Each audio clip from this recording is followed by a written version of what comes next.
Bienvenue, chers amis, chers chercheurs, chercheuses de Dieu, à notre rendez-vous. Aujourd'hui, après la fête de la Pentecôte, solennité, après celle de la Sainte Trinité la semaine dernière, voici qui célébrons la solennité du corps et du sang du Christ, expression latine Corpus Christi, fête du Saint-Sacrement, la fête de la messe. Aujourd'hui, nous rendons grâce à Dieu qui nous donne de découvrir ou de redécouvrir, d'approfondir notre approche, notre connaissance, notre fréquentation du sacrement de l'Eucharistie. Puis aujourd'hui, nous sommes contents de célébrer la grandeur de la messe, la saveur de la messe, la profondeur de la messe. Et pour cela, les textes qui nous sont proposés par notre Sainte Mère l'Église sont tirés de Genèse 14, 18 à 20, le psaume 109, la première de Paul aux Corinthiens, chapitre 11, les versets 23 à 26, et l'évangile de Luc au chapitre 9, du verset 11 au verset 17.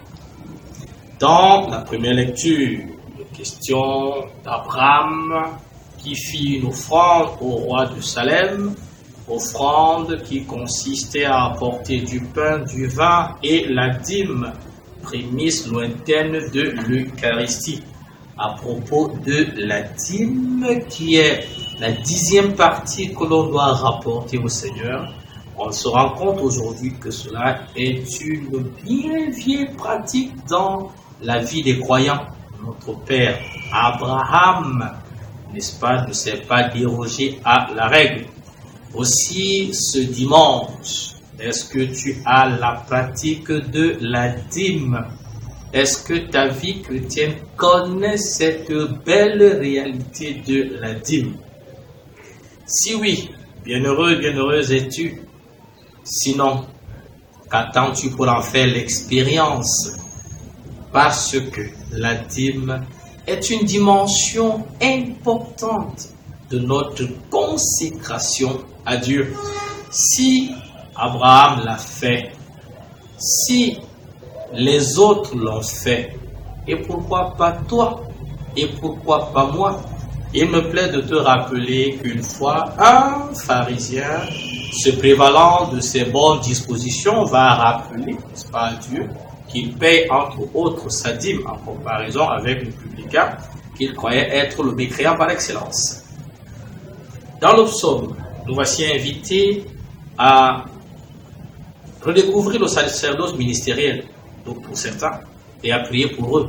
Je nous ai dit il y a quelque temps que le mois de juin était le mois des prêtres, et le pape émérite de XVI en avait fait le mois justement du sacerdoce. J'espère que chacun de nous, connaissant, aimant, ami d'un prêtre, a demandé ne fût-ce qu'une messe pour les prêtres, et vivants et défunts. C'est selon, pour leur signifier notre amitié et la grâce que nous avons, n'est-ce pas, d'être contents d'être, n'est-ce pas, ses ministres. Dans la lettre de Paul, c'est simplement le récit qui est fait, n'est-ce pas, le rappel de ce qui s'est passé le jeudi saint, avec ces paroles qui changent tout. Ceci est mon corps, prenez ces bougies, ceci est mon sang, prenez et buvez. Paul fait ce rappel parce qu'il est important, parce qu'il est nécessaire, c'est notre vie.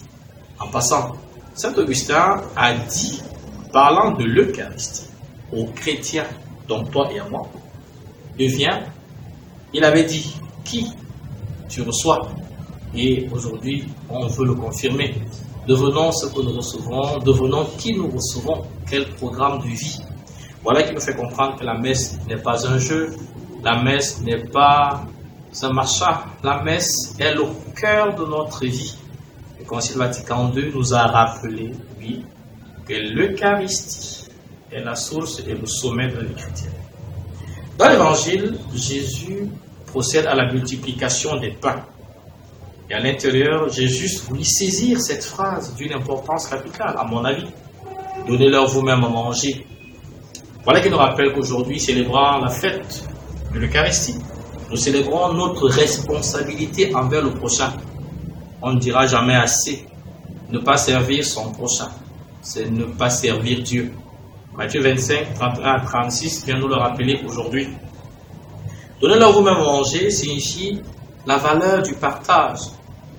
Nous voici invités à ne plus accumuler, à ne rien accumuler. Parce que l'Eucharistie est partage. L'Eucharistie est don. Et qui ne sait pas donner, il ne peut pas goûter à la saveur eucharistique. Et nous allons à la messe pour apprendre à partager comme Jésus. Jésus a dit, prenez et mangez. Il n'a pas dit, prenez et gardez. Il s'est donné, il ne nous a rien refusé. Donnez-leur vous-même à manger, appel à l'engagement, à tous les chrétiens que nous sommes, pour la lutte contre les fins humaines. Il y en a, mais surtout la fin de Jésus. Et on va dire merci à l'archevêque, voilà, qui nous aura invités cette année à une nouvelle évangélisation pour un renouveau spirituel à travers, n'est-ce pas, la pratique des sacrements, adoration, vie eucharistique dense et intense. Est-ce le cas pour nous? J'espère. Donnez-leur vous-même à manger, c'est une invitation forte et actuelle à la gestion rationnelle des biens que Dieu met à notre disposition. Il faudra éviter le gaspillage autant pour moi, parce que l'évangile chute sur une note de mise en garde. On a ramassé ce qui était resté quand ils eurent mangé à leur faim. Oui, ce dimanche, une fois de plus encore, disons à Jésus merci pour le don de la messe. Disons merci pour le don de l'Eucharistie, pour le don de son corps, de son sang.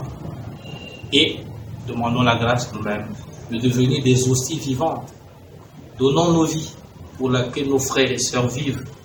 Partageons ce que nous avons pour que les uns et les autres vivent.